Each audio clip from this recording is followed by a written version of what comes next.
Uh, there is perception, and there is observation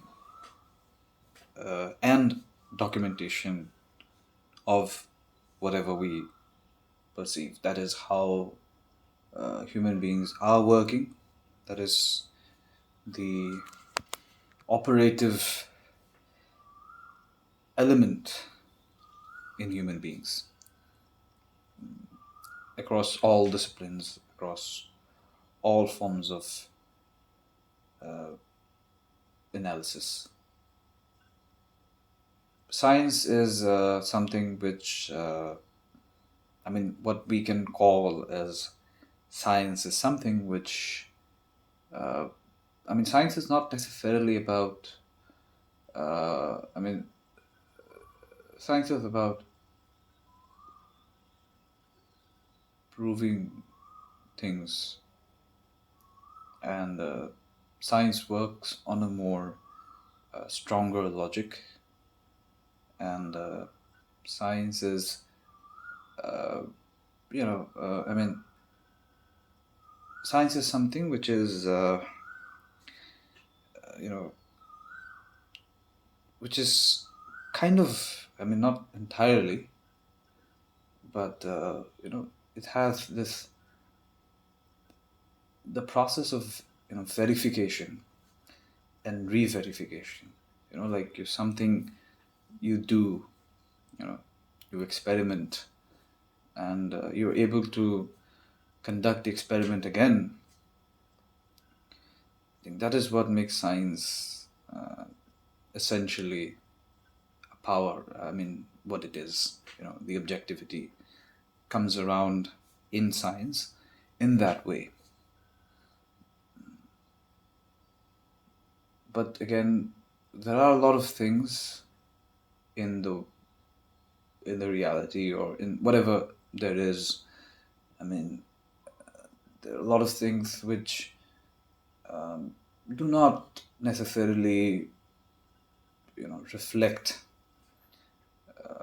those things, or there are things that which we cannot sort of sit down and do an experiment of.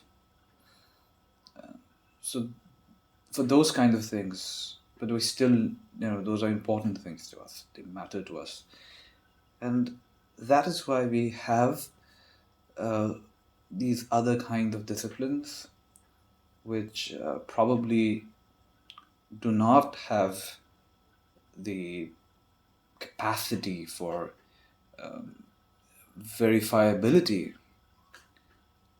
like the way science has. And by science, I mean like physics, or chemistry, or probably botany and zoology. So what I'm saying is that especially when we talk about the social sciences, we talk about political science.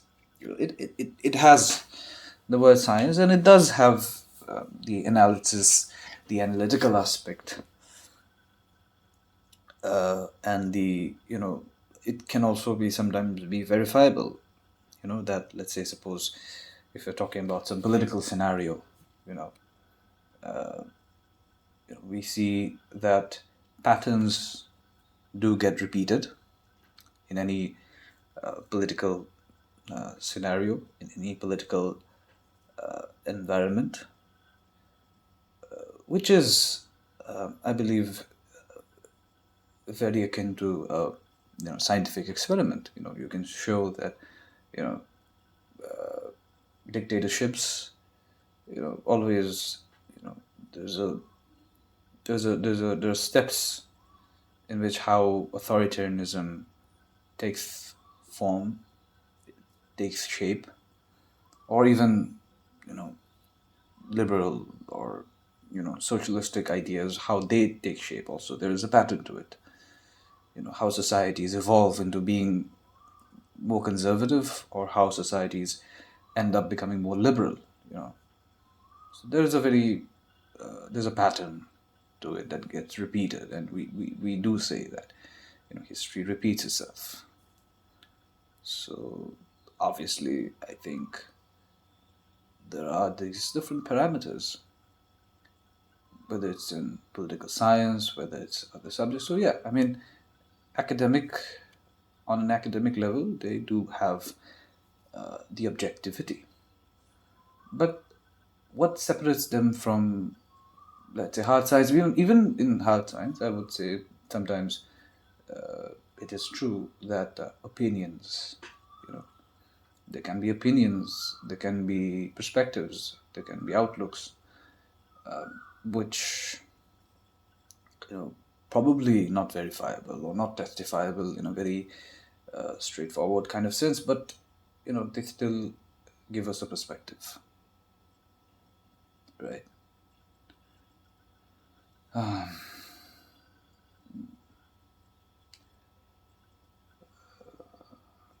I have a lot of things to say, a lot of things to share, a lot of things to talk about, and a lot of things to present my opinion on. Because I think that, you know, human opinion matters. Human opinion shapes the world, and human opinion can be wrong. Human opinion can be right. But it's important. But what is most important is that the expression is peaceful. The expression of opinion should be peaceful. Am I saying that violence can be avoided under all circumstances? That is tricky.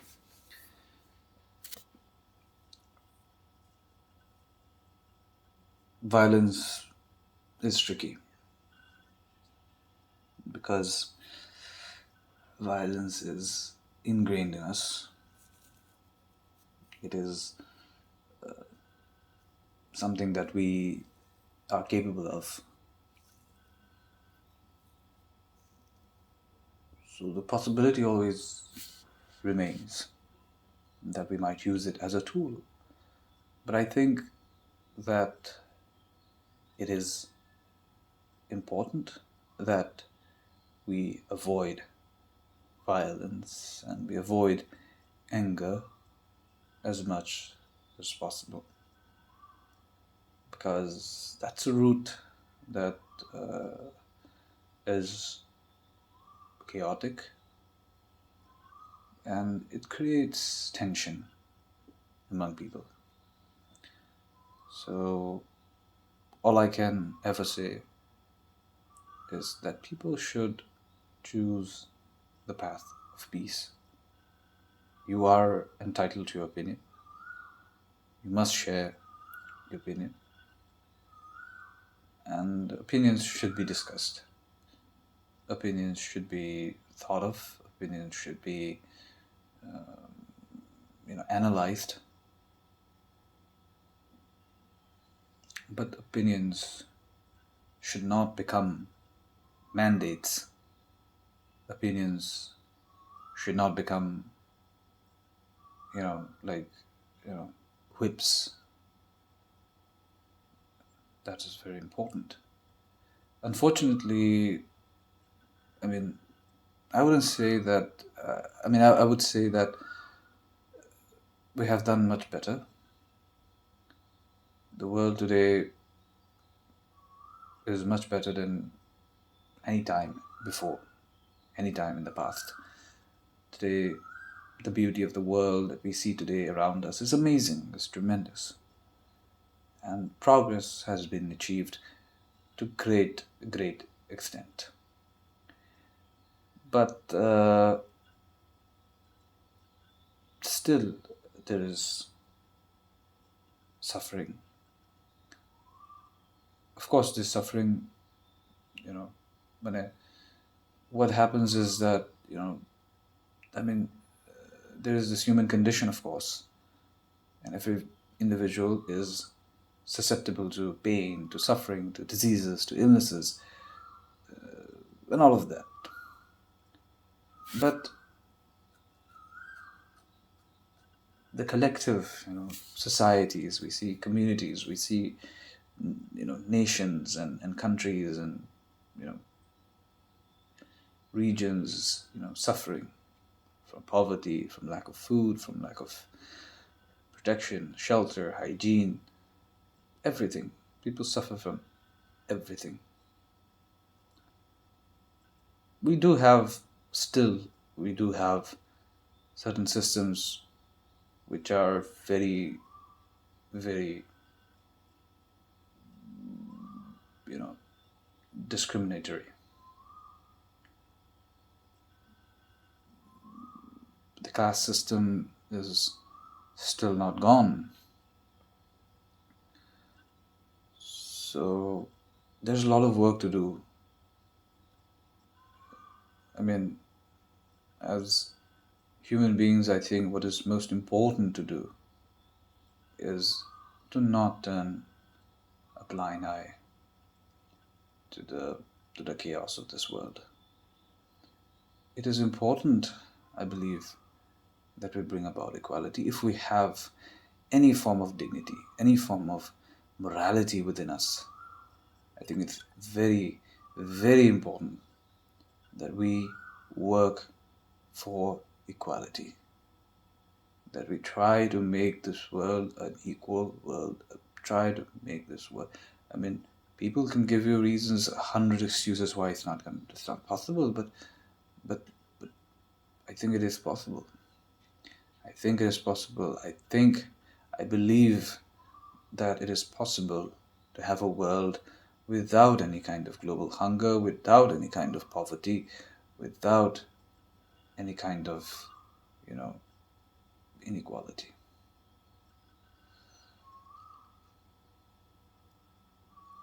So there are all kinds of suffering.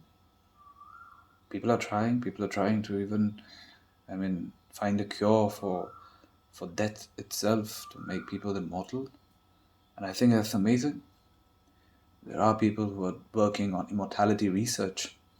I mean, even if we cannot be absolutely immortal, but I think if we can find cure to a lot of diseases, if we can make human beings live for quite long, there are some, there are some people who suggest that, you know, there will soon human beings will be able to live for 1,000 years.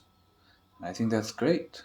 It's great because it saves people from a lot of suffering. It gives people what they cherish the most: time, biological time, most importantly.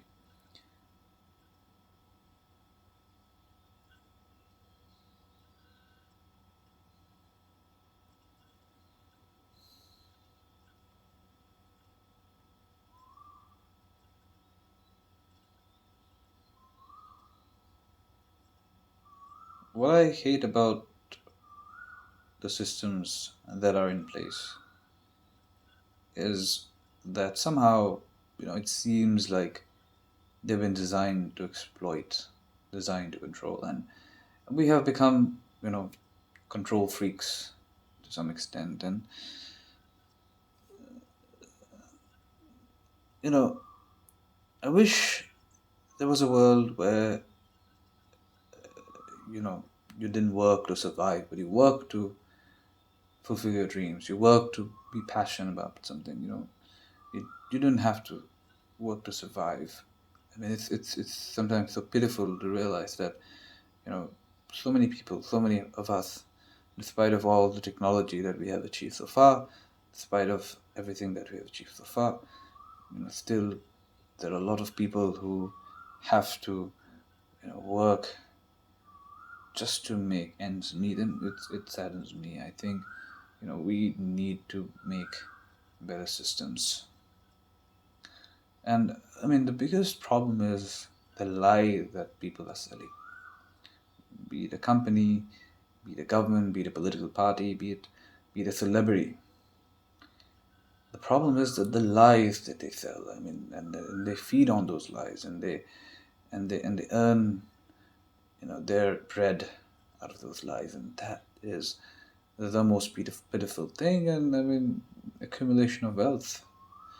The rich gets richer, the poor gets poorer. I mean, you know, these are just these huge tragedies that we are facing today, and that deeply, deeply saddens me. I have to say that it deeply saddens me. Answer to this is in effort. I think uh, the working class has to do their part. The working class has to make the effort. The working class has to rise up. I think the protests that we see in Hong Kong are amazing. I think the way they've taken stand on that fake Communist Party, the Chinese Communist Party, is a capitalist organization pretending to be a Communist Party. And they're standing up against it, and that's amazing. I was amazed by the Arab Spring. I believe that it was a huge positive change. I was amazed by the Jan Lokpal movement that had been that brewed up, I think, about 10 to 15 years ago. I'm not, I forgot the exact date when the movement really started, but I think it mattered. It did matter. People, of course, I mean, criticisms abound. I mean, criticisms are there, but they matter. They do matter. There's so many people's movement in this region, in the Indian region, in the Assamese region, in the northeastern region, and I think they have done a lot of things. They've achieved a lot of things. I think a lot of the things that we have achieved so far has been possible because you know because we as human beings have not given up. We as communities, we have not given up, and I think that's beautiful.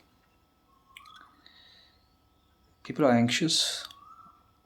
People are terribly anxious. The rich are anxious, and so are the poor. I mean, the poor have rightful reasons to be anxious, but the rich too is anxious, and it is that anxiety that makes them, you know, that makes them keep the system unequal. And I'm saying this with all my earnestness.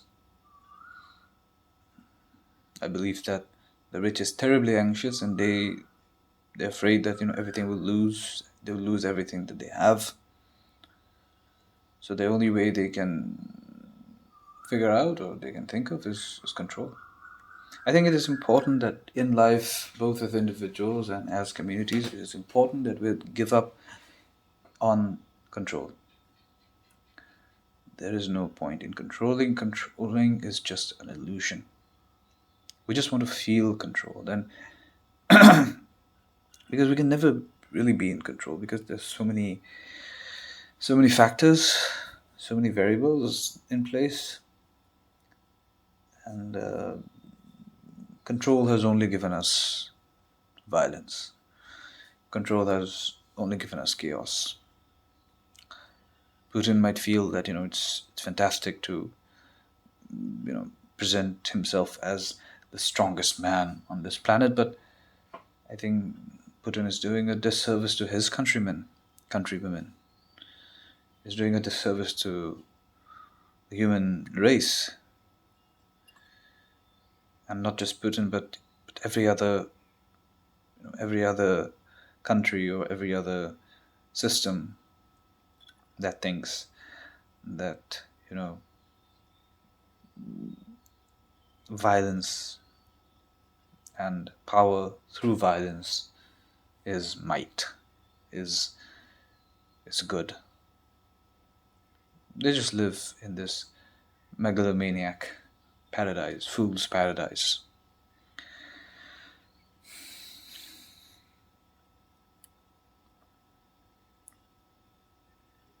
Am I right in my opinions? Well, I don't know. Do I are my opinions sound? I don't know. Because just like I have an opinion, people will have an opinion on my opinion. The only thing that we can do, and we should do, is be at peace with ourselves, with the world that's around us, because that is the answer. Peace is the answer. Peace in the here and now is the answer. This I say with all my sincerity, that peace is the answer to everything. You don't need to, you know, keep solving every problem, but you need to,